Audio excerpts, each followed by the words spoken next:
Congratulations Xiaomi, you have ruined the Mi Pad 6. Okay, the intro may be a little bit dramatic, but since the new HyperOS update, I've been having numerous problems with this tablet I need to talk about, because those who have watched my original video with MIUI will not get the full picture. Firstly, you may recall what I said about multitasking with MIUI, which was, on iPadOS, we can bring up the dock by lightly pulling up on the home bar.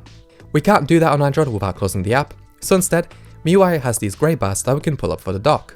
It's like Xiaomi took what I said as a challenge, as they integrated the dock inside the white bar, as well as the standard push and hold on the white bar to open the multitask menu, and a long flick to close the app, we have a short flick to pop up the dock. Android is not optimized for this. The animation glitches out constantly, and the tablet seems to get confused about what gesture you're trying to do half the time. Furthermore, like on iPadOS, Xiaomi has added an ellipsis bar, from which you can initiate split screen, without having to go into the dock or the multitask menu. Cool, except it stays on your screen whatever you do, including in full screen apps like YouTube. It was ultra distracting at first, and it still is. I seriously cannot get used to it. The only way to disable it is by disabling MIUI optimizations. The third issue is RAM management. One of the things I was raving about with the Xiaomi Pad 6 over my S6 Lite was the extra 2GB of RAM, that helped to keep more Chrome tabs in memory, as well as more apps in memory. Well, I'm really struggling with HyperOS. Sometimes the tablet cannot keep more than 2 apps in memory, which is despicable. I specifically said in my original review that I want to get rid of the S6 Lite because it wasn't good for anything other than watching media on, and how it was so unreliable at holding apps in memory, I prefer to use my phone to reply to notifications or browse the web.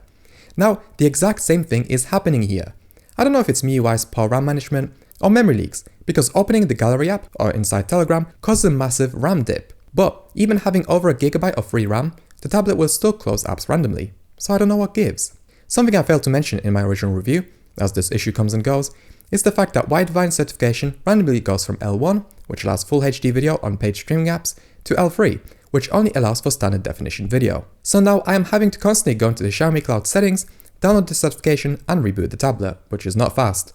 And then, some apps don't expect the certification to change and have to be forced closed or reinstalled to get full HD back.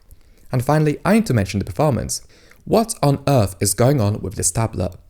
Sure, I can understand it running a little slow coming out of deep sleep, but the overall performance has become incredibly unreliable.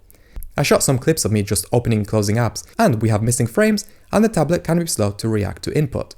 And there's even more performance issues, but let's just move on to the conclusion.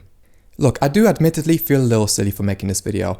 This is not a review, by the way, this is just an update to the already existing review talking about HyperOS. Outside of HyperOS, this tablet is still great. It has a beautiful screen, it has beautiful color rendition, and it's Dolby Vision certified. And what's even more to like about this tablet is the fact that it has dropped massively in the used price market. You can find it for about £200 now. However, I did pay somewhere between £300 and £350 for this tablet when I first bought it 5 months ago, so I do feel a little ripped off. And the tablet just isn't serving the purpose that I've bought it for, which is to be able to use it as a laptop for when my laptop isn't available. For example, maybe editing some pictures after a photo shoot or for taking it out on holiday. And yeah, it's just not good enough for that anymore, not with all these little glitches and quirks. And I've always said that if you're buying a Chinese device that's imitating iOS, or in this case iPadOS, you should just go and buy the real thing. So I took my advice and I did. However, that probably will be a future video once I settle down the iPad a little bit more, so stay subscribed for that.